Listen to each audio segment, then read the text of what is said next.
Welcome to today's edition of JS on Politics, our weekly chat with Journal Sentinel reporters and editors about what's happening in Wisconsin politics. We've got a very full and very newsy show today. We'll start with today's breaking news that Russ Feingold wants a rematch with Senator Ron Johnson. Then we'll turn to Scott Walker's travels. He arrives back from Israel tonight and then heads back to Iowa on Saturday. We'll talk then about the rocky road for an MPS turnaround plan in Madison.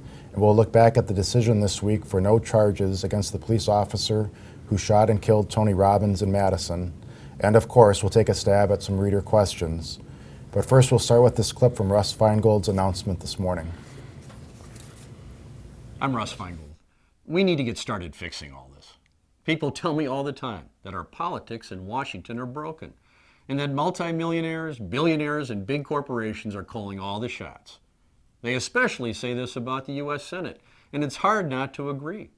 But what are we going to do? Get rid of the Senate? Actually, no one I've listened to says we should throw in the towel and give up. And I don't think that either. Instead, let's fight together for change. That means helping to bring back to the U.S. Senate strong independence, bipartisanship, and honesty. So today, I'm pleased to announce that I'm planning to run for the United States Senate in 2016. We'll start with Craig Gilbert, our bureau chief in Washington. We were expecting an announcement from Russ Feingold. I don't know that we were expecting it this early necessarily, but you heard his message in that video, broken politics, broken Senate. Give us your take, Craig, on sort of the outlines of what this rematch could look like. Well, I mean, not a surprise, obviously, but a great race on so many different levels. I mean, it's automatically, I think, will be seen as the number 1 or 2 race in the country. For a lot of reasons. You have a rematch, which is really rare in Senate elections. You've got two, massive ideological contrast between these candidates. You've got a great foreign policy debate now that Republican Senator Johnson has kind of turned into a foreign policy and national security senator. So it's a great race, and you've got the interplay between a Senate race and a presidential contest in the state, which under one scenario could include having Scott Walker at the top of the Republican ticket. So this is a race that'll be very hard fought. We're going to see, it'll look a lot like some of the races and some of the election cycles we've experienced in Wisconsin in recent years, which is tons of outside money, a lot of national interest, and very competitive. Do you think that Senator Feingold has a better chance in this one based on the demographics, or is that too early to say, Craig? Well, he certainly got a better chance than he did in 2010 when he lost, because for a couple of reasons. That was a big Republican wave year, which was awful for Democrats. It was also a midterm election. And the pattern in Wisconsin, and to some degree nationally in recent years, has been that Democrats do better in presidential cycles when the turnout is bigger and more diverse. Feingold has always done better on a presidential ballot than on a midterm ballot. So that makes Ron Johnson kind of vulnerable because he won re-election under the best possible set of election conditions, and now he has to run in a different set of conditions. The wild card, of course, is the presidential race, which will have an impact on the Senate race. We don't know what that's going to look like, but all things being equal, this sets up as a much better scenario for Feingold than 2010 was. All right, let's turn to Dan Bice, our Watchdog columnist. Dan, I must tell you, it's a good thing we didn't discontinue your column, as some people have reported today. You're back from your vacation. What's your take on this race? You've followed both candidates I think it's closely. interesting. The Republicans are already downplaying Johnson's position, pointing out that his approval rating in most recent Marquette poll was below 60%, whereas Feingold's was above 90%. So they're saying coming into this race, he's the underdog, which is an interesting dynamic, and that he's got to spend the next few weeks, next few months shoring up his base. So you have that going on. The other question that a lot of people are asking, and you raised at the beginning, is why now? The Republicans are saying, why did he bring this up now? The Democrats are saying, why not announce now? This is a good time to announce. The cycle started. There's a lot of money that needs to be raised. So those are some of the dynamics that are going on right now. Well, talk about, Craig, on the approval ratings, 90%, that's even probably above Aaron Rodgers. Well, that's right? name ID, not approval. Right. So Feingold does have higher name ID than Ron Johnson does. And his favorability ratings are better. I mean, the last Marquette poll He had, I think it was 48% favorable and 27 or 28% unfavorable. Ron Johnson was closer to even on that score. And obviously Feingold in the Marquette poll last month was ahead by 16 points, which was kind of a shocking set of numbers. I mean, it wasn't surprising that Feingold was ahead, but ahead by that much. Now, he can't sustain that kind of a lead, I don't think, through an election. His numbers will flatten a little bit because in an election, you become, identified as a more partisan figure. He's been out of partisan politics for 6 years, and that's probably been helpful to his image. So, it'll be a real race. It'll be a competitive race. I mean, if you had to say who was the favorite right now, you would probably say Feingold, but there's so many things that we don't know yet. And I mentioned one of them earlier, which is, how competitive the presidential race is going to be. I mean, if this is a good Republican year at the presidential level, then that's a problem for Russ Feingold, because one thing we've seen in Wisconsin is a real decline in ticket splitting. And so the Senate race and the presidential race are probably not going to be very far apart come November of 2016. Yeah, I was interested in the tone on his statement about broken Senate, Here's a guy who spent many years in the Senate. Dan, is he able to run as an outsider? That's kind of be the ultimate flip here, because that's how Johnson ran. Right, and he did run as the outsider. But the thing is, Johnson seems to really enjoy being a senator too, and he's on TV a fair bit now and is emerging as a foreign policy expert, as Craig said.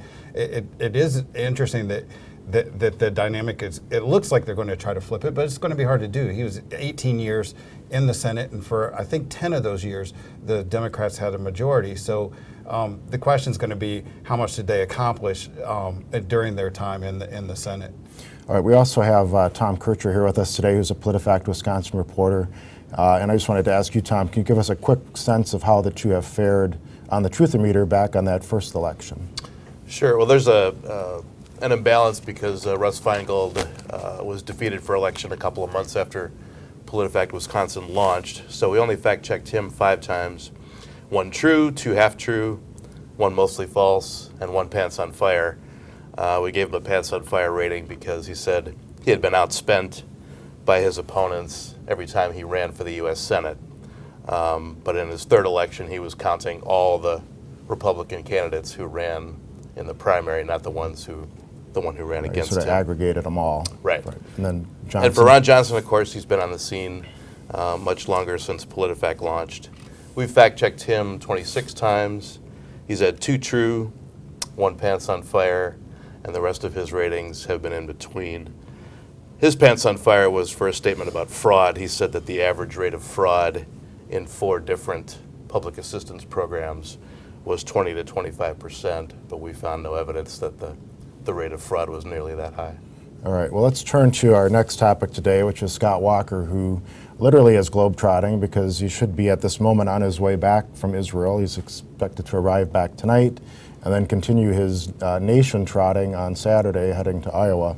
Tom, you have a story that for PolitiFact coming out tomorrow morning, probably will post later today, about just how often he has been out of state and how often he's slept in the mansion. Can you tell us a little bit about that? Yeah, because of all of his travels and the fact that he's been criticized, particularly by Democrats, for not being in the state, we thought it was a good time to try to do an accounting of that. So we did that on 2 levels. One was how many nights has he been spending in Wisconsin. His official calendars are available for the first 3 months of the year. What we found is that he spent at least 42 out of the first 90 nights of the year in Wisconsin, so either in the mansion in Madison or at his home in Wauwatosa. Then the second measure was taking a look at how much he's traveled out of state or overseas, and we've run that through today, and we found that of the 134 days so far this year, he has been outside of Wisconsin on at least 59 of those days, so again, approaching the halfway point.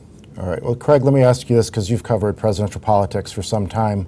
I mean, a candidate has to travel the country. When do you think this becomes problematic for Scott Walker if he's seen as being too far or too often out of state and not attendant to things here in Wisconsin?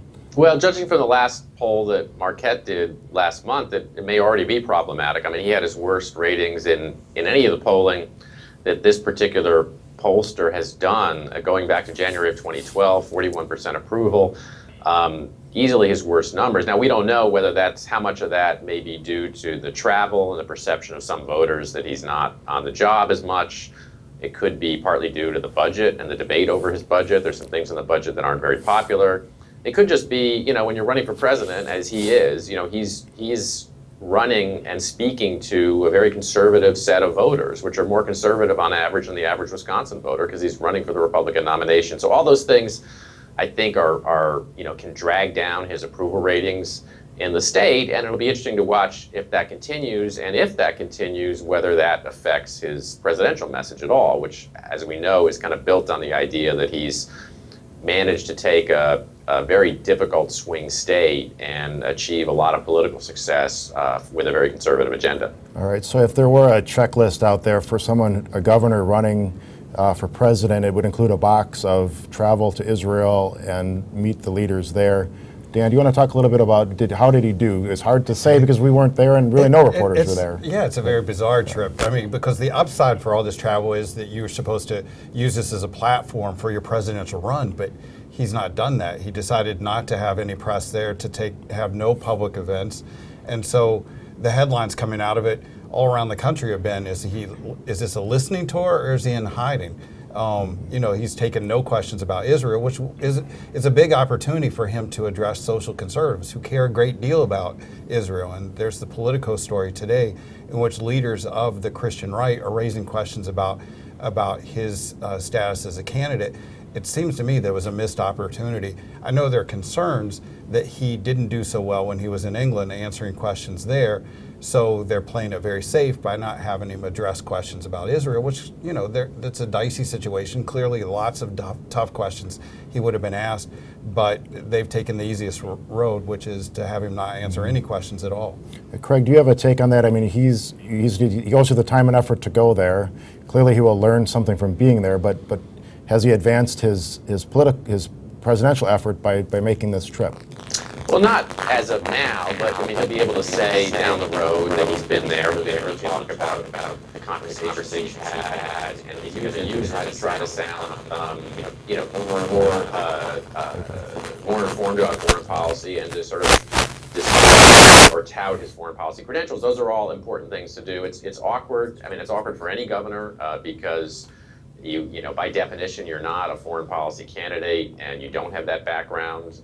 So he kind of, one of the tricky things about all this travel is he's done 3 foreign trips this year and he's kind of handled them all a little bit differently. I mean, he went to England and he had a public event, which led to some criticism over the way he handled some questions. Then he went to Europe as a governor, and that was very low profile. And then he went to Israel. It was a political trip, but kind of a gag order almost, in terms of media coverage. So he's handled all these trips in different ways, I think, because of the dilemmas you face as a governor trying to get up to speed on foreign policy.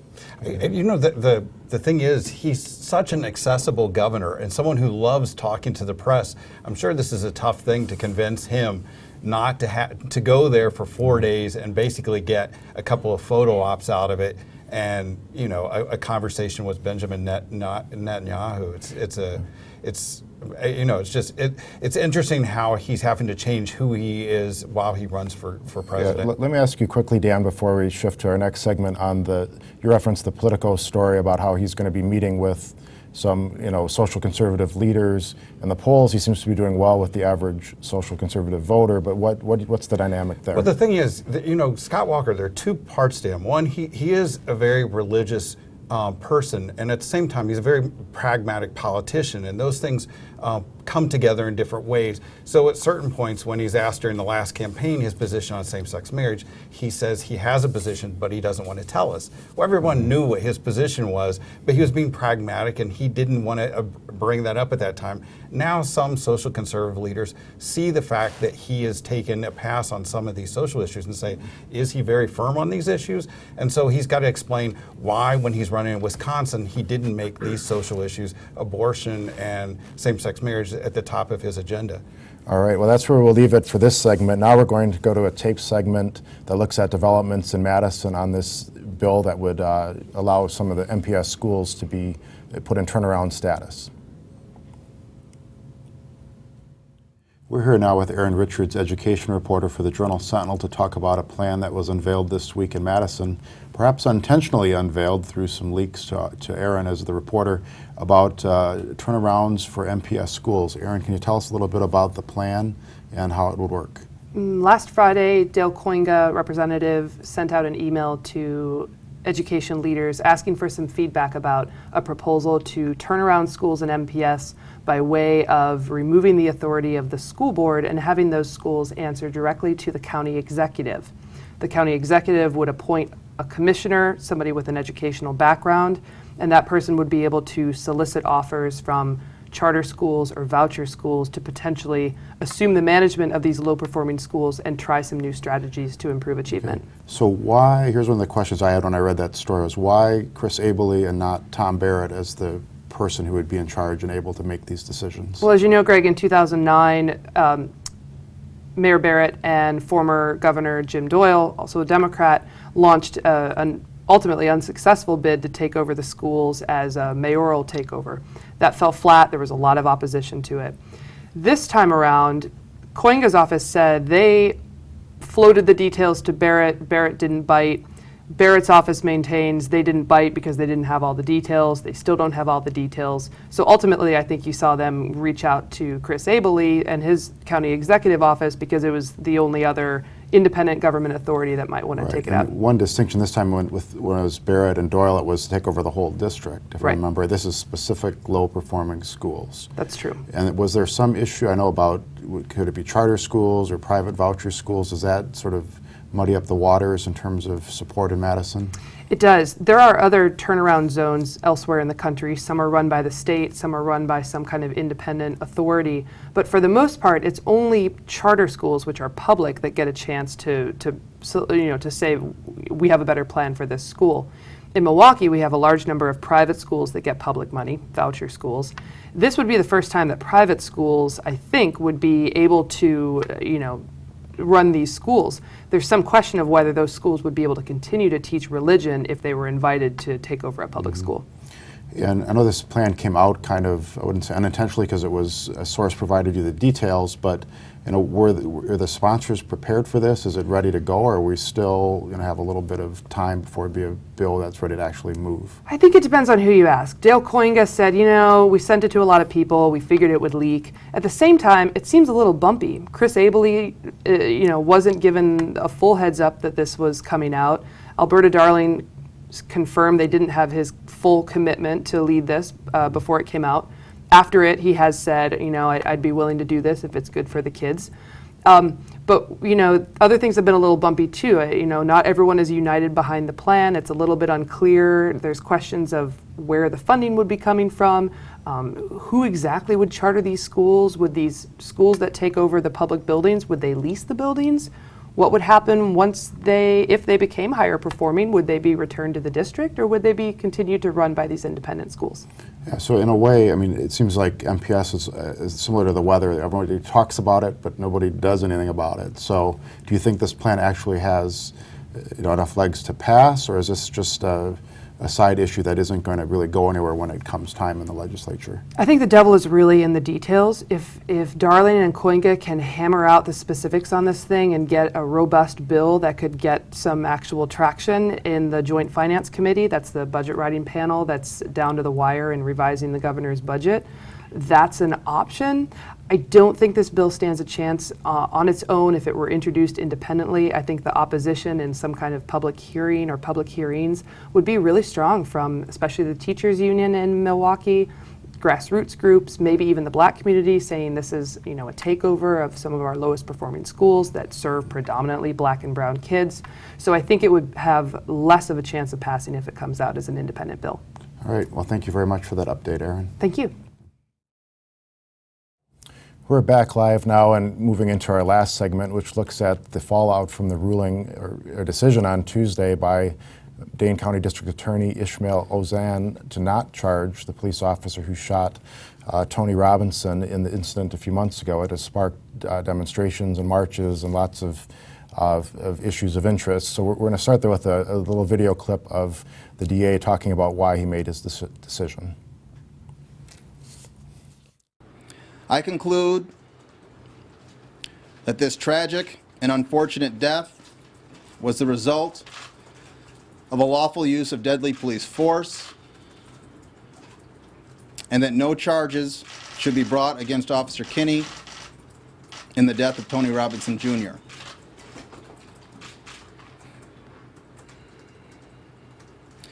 I am concerned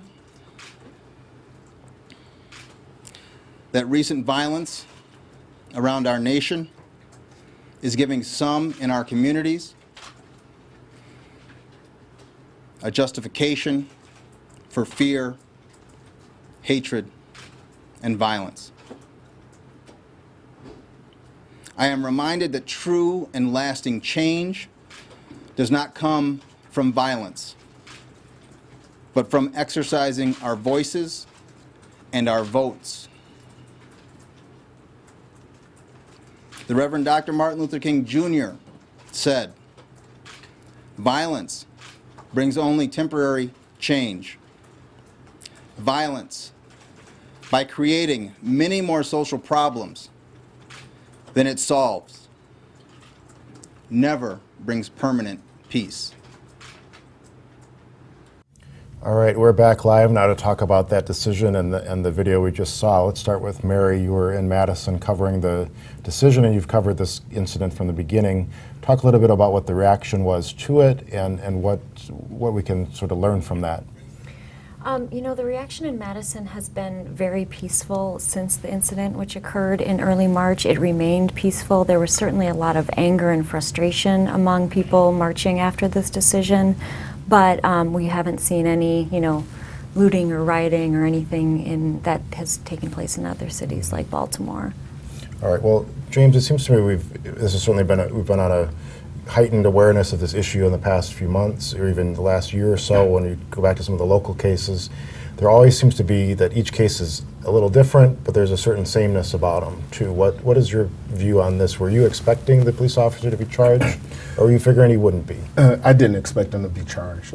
And there is a lot of similarities in there, but each case is different. In this case, the officer, he acted in a way that was deadly, and we tend to always get these types of reactions when an officer says that, I feared for my life.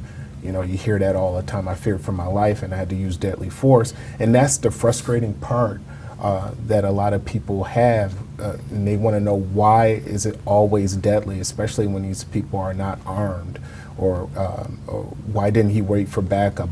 Why didn't he use a stun gun? It's all these reasons as to why did you have to fire 7 shots, 14 shots, or whatever.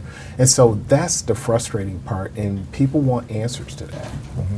Well, let's, for readers who may not, and viewers who haven't kept up with all the details, talk a little bit, Mary, about some of what was happening here. There were several calls that Tony Robinson was acting erratic. There were drugs in his system, but kind of walk us through a little bit of what led up to the incident here where the officer, shot Mr. Robinson.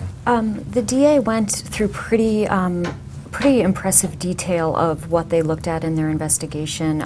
They did say, and the family had acknowledged this before Tuesday, that Tony had taken hallucinogenic mushrooms that day. There was also some Xanax and some marijuana in his system. It sounds like he took a pretty large amount of mushrooms and was having what his dealer described as a bad trip. He went for a hike. He thought the trees were chasing him. The first call actually came from his friends, who said that they didn't know what to do, that he was acting crazy, acting not like himself. He supposedly punched a wall in the apartment.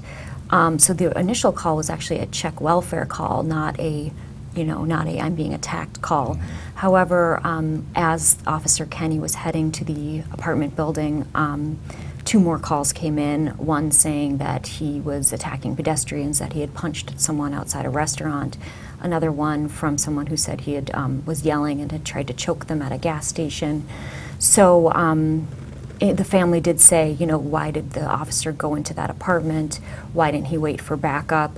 When the DA was talking, he said that he heard Tony, he heard voices, he thought that someone was being assaulted, giving him kind of a urgency to go inside. And there's some dash cam video of him firing the final shots, but there's not an entire, they don't have body cameras, so we can't see, you know, the officer did say that as soon as he identified himself as Madison police, that Tony punched him in the head and knocked him pretty hard and knocked him into a wall.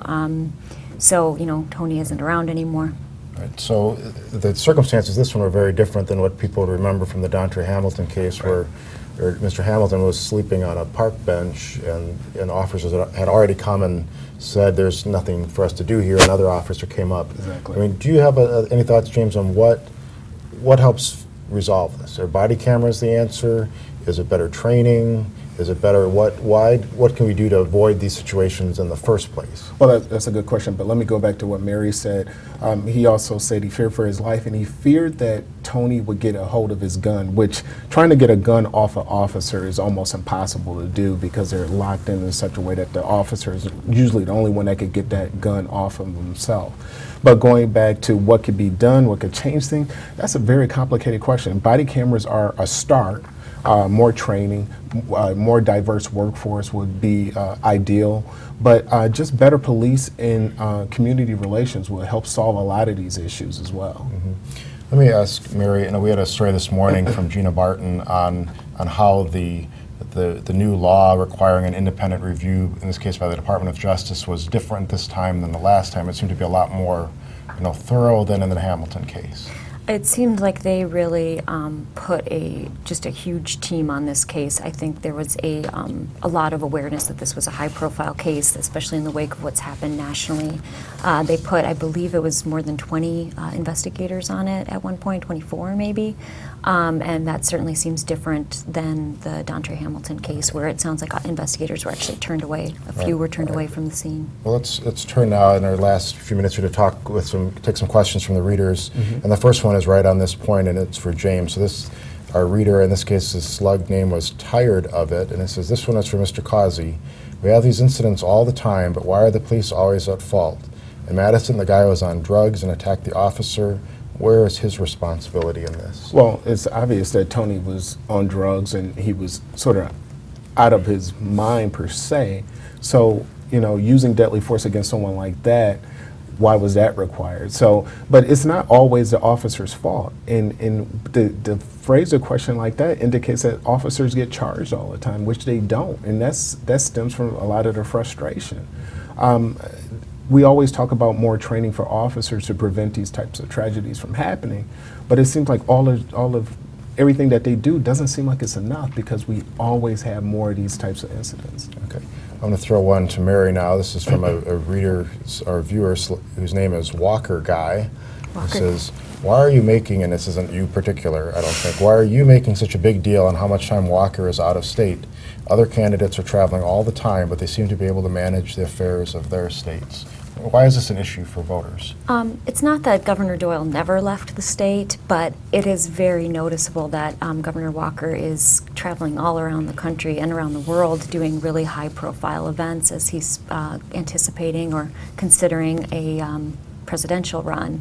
And it's very hard to not notice that he's in Israel and there are photos coming in from Israel, or that he's speaking at a NRA event, so I think part of it is just that he is speaking, he's drawing a national audience. There's a lot of talk about him running for president, and I certainly don't think they'd want us to ignore that. And that part of that comes with he's not in Wisconsin as much. Right. And part of it too is his opponents will bring that up as a problem, and it becomes part of the conversation. Certainly, and we're in the middle of a tough budget, and that is not a popular budget, and I think that's probably hurting his popularity and his ratings too. All right, we're going to ask one more, this one to James, and then we'll close. This relates to the segment we had earlier with Aaron Richards. It said, and this is from CJH 1987, if this plan to circumvent the elected school board goes through in Milwaukee, who is to say that it would not spread to Madison, Green Bay, Racine, Beloit in the future? And then the next part of the question is, if Democrats control every part of government in 10 years, could they pass a bill to take over the school in Brookfield and tell them what they can teach? Slippery slope, and what goes around comes around. Do you have a take on that measure that we talked about with Aaron? Yes, it is a slippery slope, and I don't think that the schools will be taken over, personally. I just don't think that'll happen, and I just don't see it happening at this point in time, but something needs to be done to improve these schools. So that has to take place. All right, well, that's where we'll leave it today. I'd like to thank all of our viewers for joining us. If you want to follow our coverage of Scott Walker in particular, you can go to jsonline.com/Scott Walker. That's where you can find our Walker tracker. If you like the show but not how we looked, the show will also be available on iTunes for download, so please subscribe in case you miss it as a podcast. Thanks for joining us.